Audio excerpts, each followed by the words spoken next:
So the Samsung Galaxy A26 has just officially came out, and you may have just bought it, and I want to go and show you exactly how to use this particular phone. It's a beautiful phone, it has a ton of capability and a ton of stuff inside of it, so I'll give you a quick breakdown on exactly how to use it. First things first, what I always recommend thinking about is to go ahead and make sure that you put a screen protector on your phone or a case on it.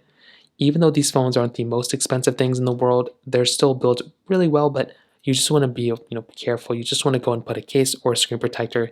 That's the first thing I'd recommend thinking about. Now, on the front of this phone, you're getting a very large display. It's actually a pretty nice display for the price tag of this phone.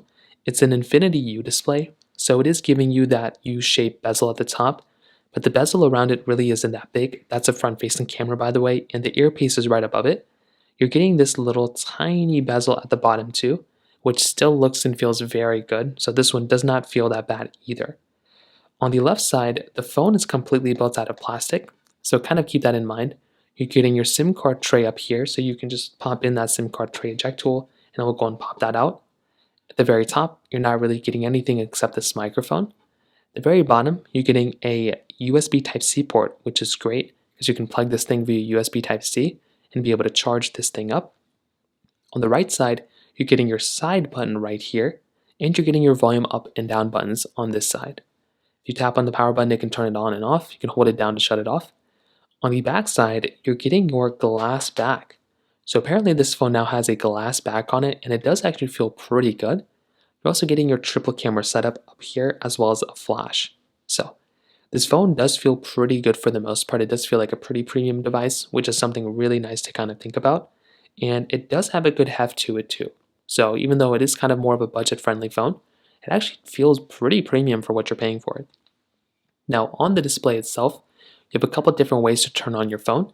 You can either tap onto the power button to power up the display, or you can double tap on the display like this, and it will go and power up the display. The lock screen is the first thing you will normally see, and within the lock screen, you're going to see a couple things.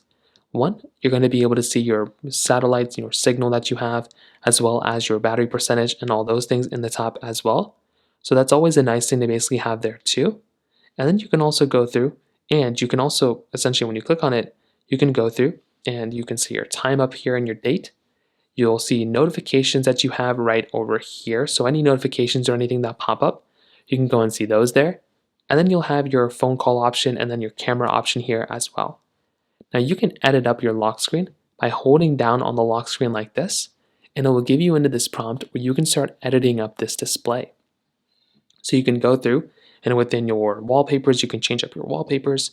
You can go ahead and change out your, the way your clock is designed. You can change the way it's looking, which is really cool that you have this type of option of doing this. You can also go through and you can change even like the boldness and the trimness and all that stuff. So there's a lot of cool stuff you can do there, the coloring of it. You can change these icons at the very bottom as well. And if you're done, you can click on done and you'll come back into your main display. Whenever you're ready, you can basically swipe up and you can go ahead and get into your home screen. So your home screen, the top bar is still the same. You still have the same information, but this bar completely changes. So now you'll get into your standard home screen. This is where any applications you have or anything like that will basically show up right here. Now, if you have applications and everything downloaded, they'll start populating inside of your particular home screen or your app library. These are widgets and these are app icons and these are folders. So a widget you can hold down, you can move it around. Same thing with an app icon. You can hold it down just like so, and you can move it around. You can also move things to a different page if you want to, and you can drop things off like this. So you can kind of move around whatever you want to here, move it to a different page. The widgets you can move or delete. You have to remember that the dock will pretty much always stay the same. So no matter what page you're on, that dock will always stay consistent. So you can move these app icons around. You can change all sorts of things like that too. And that is another really important thing to keep in mind there from that particular side as well. Now, one other big thing you're going to have to keep in mind is applications. So you're probably going to sometimes want to call people. Well, within the phone call application, you can do that. If you want to go back home, you can click on the center O button right here to go back home. So let's try it again. Let's open up the store icon. If you click on the home button, it'll take you back home. So all these applications are kind of self-explanatory, right? Like the Messages app is the messaging one. Google Chrome allows you to go and basically get into your internet browser. The camera application allows you to take photos and videos, things like that. But just get used to clicking the home button. If you hold down the home button, sometimes it might invoke the Google Gemini thing. So you have that option as well.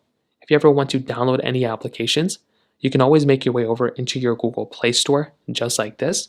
And this will also allow you to basically go through and download applications and do all those things like that as well. So you do have that option of doing that there. Now, if you want to see all the applications you have in your phone, you can swipe up from the bottom and you'll be able to come into this page. So in this page, what you can do is you'll see all the applications that you currently have inside of your phone. So you can go and go one by one and see all those applications. You can, open up an app or remove an app depending on what you want to do. If you want to delete an application, you can hold down on an application like this. There should be a disable button or an uninstall button, and you can just go through and uninstall those applications just by doing that, just like how these uninstall buttons show up right there. So you do have that type of capability there as well. Now, on top of that, another very important thing you can try doing as well is to actually go through and try seeing if you can go through and essentially start downloading some applications. So make your way over into your app store, try downloading an application, it doesn't matter what it is. Try downloading it, and you want to see how it kind of ends up going. Now, one other thing I want to kind of show you on this lock screen is basically the notification drawer.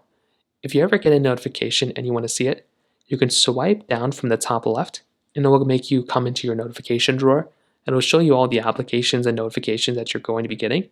If you swipe down from the top right, these are your quick toggles. So these are any toggles that are basically going through, like your Wi-Fi toggle or your Bluetooth toggle you want to go and shut off. You can go and do that here. You can change your brightness and your sound. You can go and do that here as well.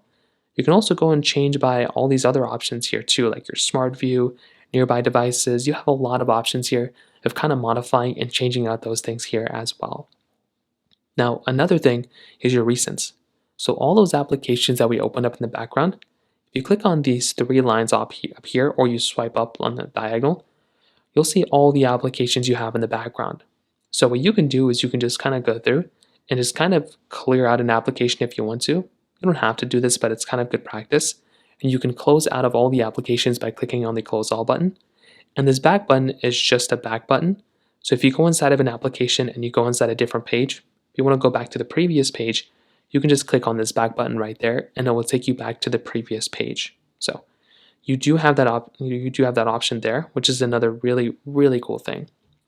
One other app I want to show you is the settings application. So you can hop up, you can go into your settings application right here, and this is where things are going to be getting really, really interesting. So what you can do here is you can go through and just get used to all these settings. So I'd recommend just kind of scrolling through and seeing all these other settings that are available, security and privacy, account options, advanced features. A really big one I want every single person to get used to is this software update panel. What this does, if you just click on it, is it's going to allow you to go ahead and basically get the most recent version of software on your particular device. So this is going to be something that's going to be really good. It's going to be really important. So just go through, update your particular phone in that particular standpoint, and that is going to be another very important thing I'd recommend every single person to do, is to go ahead, update your particular phone, and I'd recommend, going through and doing that, because that can also add a lot of more features and a lot more security to your device as well. So those are basically the main things you can do here on how to use your Galaxy A26. Hopefully it makes a lot of sense to you. It's a really good phone. Like I said before though, I'd recommend putting a screen protector and putting a case on it, because that can also end up helping your phone stay as good as possible. So in terms of that kind of covers it up there. If you have any other thoughts or questions, let me know in the comment section below. Hit the like button, that will mean so much, but definitely hit that subscribe button. More importantly than everything else, I love every single one of you guys. Hopefully I'll catch you guys in the next video. Peace out till then.